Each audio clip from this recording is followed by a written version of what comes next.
Good morning. This morning we are going to continue from our lessons.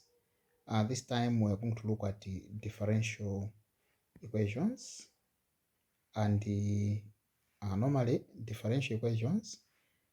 This is actually the mathematical statements which normally try to explain things, equations in a partial form. So we actually can be able to represent equations in a partial form. For example, when we have got a statement which can define a differential equations, in short DE, it is actually the equation with known or unknown part. So it has two many meaning. That is why it is called the ordinary differential equation, because the part that is actually unknown, the unknown part, it is actually called the ordinary differential equation, and the known part of it, sometimes it has the definite solution, which we can actually know, or sometimes it can have like indefinite solution which we cannot know. And when we have got indefinite solution, then that equation, it becomes quite clear. And when it is becoming indefinite, it means that we can be able to represent it in different forms.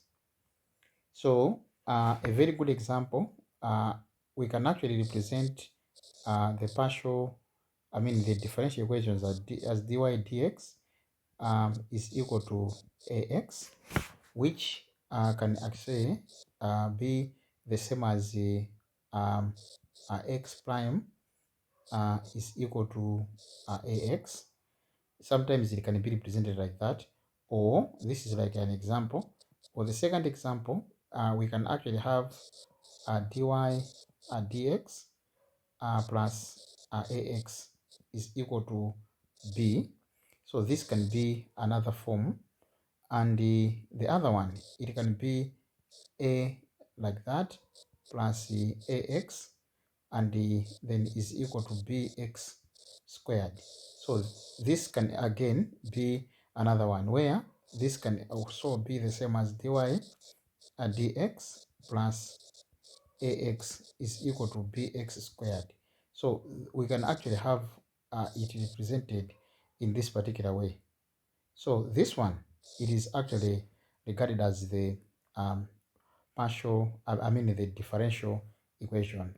So normally, when we have good differential equations, normally, if you can actually see, I am representing them as dy dx. Now, if I am representing like dy dx, then if I've got dy dx single, like with an ax like this, so this one is actually regarded as the first order.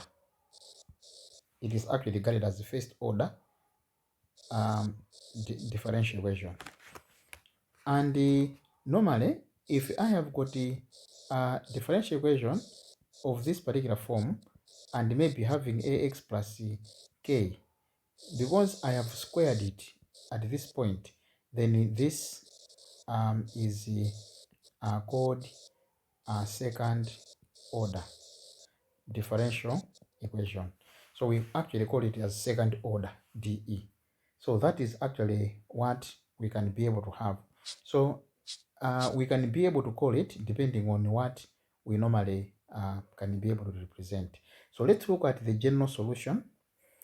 Now at this level, we can be able to identify the general solution for like the following: dy dx plus ax is equal to b. Like in this particular part, we can actually find the general solution, which can be um, represented as um, uh, y can be equal to a exponential of negative a x, okay, minus b over a. So this is actually the general solution for this statement. So we can be able to represent it in that particular form. So once this is determined like that, we actually can call that one as the general equation, which most of the time it is actually used to mean something of that particular sort.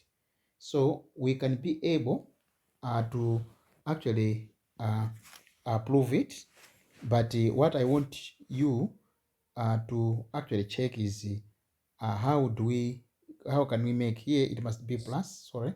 So how can we make a statement in that particular part? So this is actually the general equation.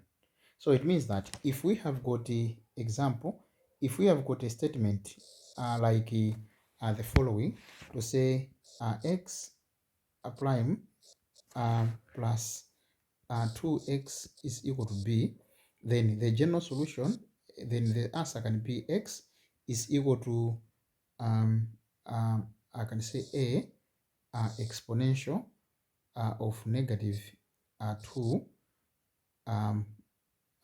You can actually put a t there to represent, or you can actually say 2x, yeah, to represent a t. Let me just put a t, and then on the other part it will be now plus here, let's say it was an 8, so it will be 8 divided by 2, so that at the end of the day we can actually have a situation which can mean, which can be like x is equal to a negative 2t plus 4.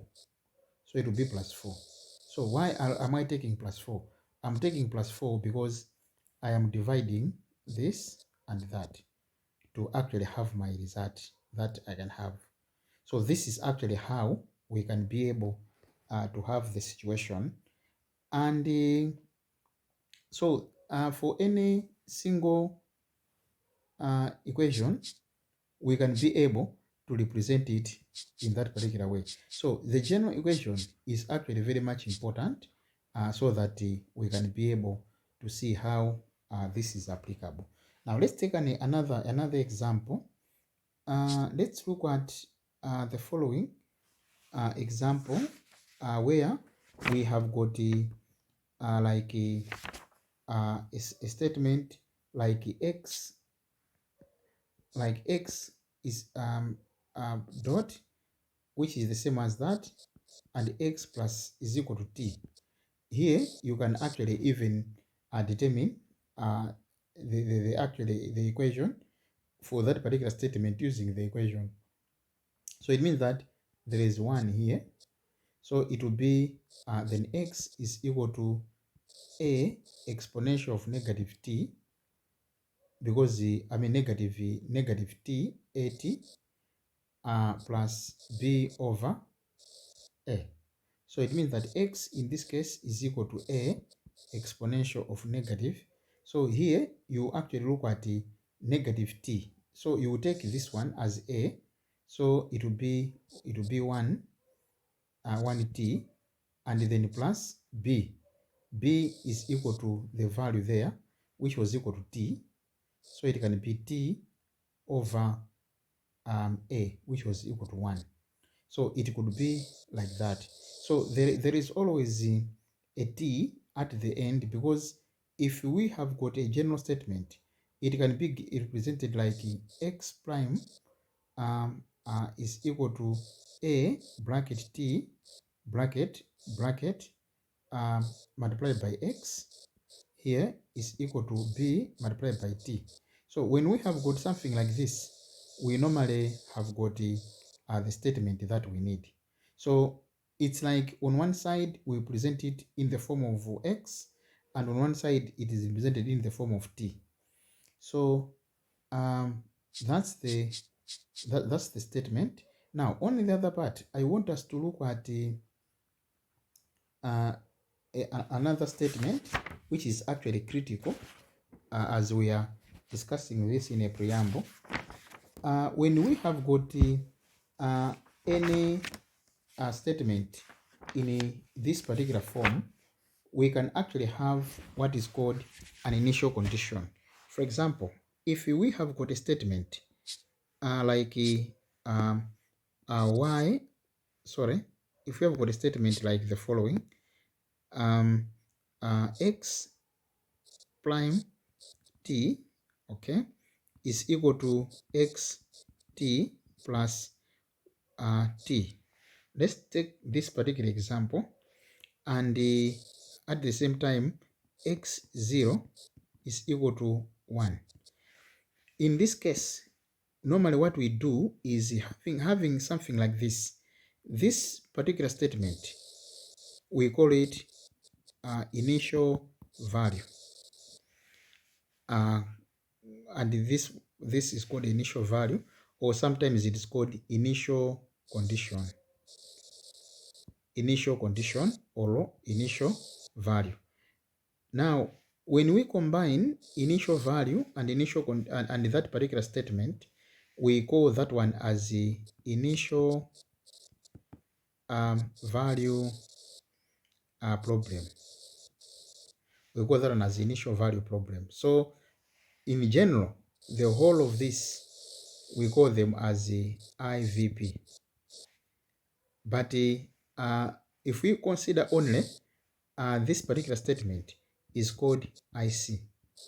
So this is actually that. So any differential equation, it must be able to have these two statements, because this is like an initial point which can actually assist us. For example, we could get a statement to say x is equal to maybe c e negative t, and maybe here the answer is equal to 4. And then we can actually say this is like a t is equal to 0. So we can actually get what is my x. Then x is going to be equal to 1. So it can be 1 there is equal to c e negative 0 plus 4. Then you can easily solve for the unknown. And when you solve for the unknown, you can now have a general statement which has this particular value known, so that at the end of the day, you can now get a point maybe when x is equal to 10, what is going to be the value. So you can actually adjust now and get any subsequent position in that order. So that's actually what the DE is all about to begin with.